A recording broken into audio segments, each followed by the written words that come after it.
صلو علی الحبیب صلی اللہ تعالیٰ علی محمد صلی اللہ علیہ وآلہ وسلم۔ شب برات آنے والی ہے۔ شب برات حدیث پاک میں آتا ہے کہ اللہ پاک بنی کلب کی بکریوں کے بالوں کے برابر امت مسلمہ کی مغفرت فرماتا ہے، مگر چند ایسے محروم لوگ بھی ہیں جو اس رات بخشے نہیں جاتے۔ ان میں کون لوگ ہیں؟ اس میں جو لوگ ہیں اس میں سے ایک وہ شخص ہے جس کے دل میں عداوت ہو، جس کے دل میں دوسرے مسلمان کے لیے دشمنی ہو۔ تو میں عرض کروں گا، اگر آپ کی کسی کے ساتھ دشمنی ہے، کوئی ناراضگی ہے، اس رات کے آنے سے پہلے اس سے جو ہے معافی تلافی کر لیں۔ دیکھیں کہ بنی کلب کی بکریاں، ایک بکری کے بال بھی ہم نہیں کاؤنٹ کر سکتے، تو اس رات اللہ پاک بنی کلب کی بکریوں کے بالوں کے برابر، ایک بکری نہیں ہے، بکریوں کے بالوں کے برابر کہا گیا، یعنی دیکھیں کتنی مغفرتیں ہو رہی ہیں۔ مگر افسوس ہے اس شخص پر کہ جو اس رات میں محروم رہا۔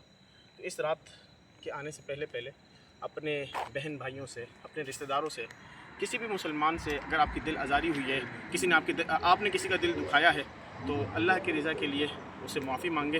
اللہ پاک ہمیں معافی مانگنے والا بنائے، اور اگر آپ کا دل بھی دکھا ہوا ہے نا، تو اللہ کی رضا کے لیے معاف کر دیں۔ معاف کرنے والوں کا بھی قیامت کے دن بہت بڑا اجر ہے، تو ضرور معاف کیجیے گا اور معافی مانگیے گا۔ اللہ پاک ہمیں اس رات کی قدر کرنے والے بنائے اور اس رات عبادت میں گزارنے والے بنائے۔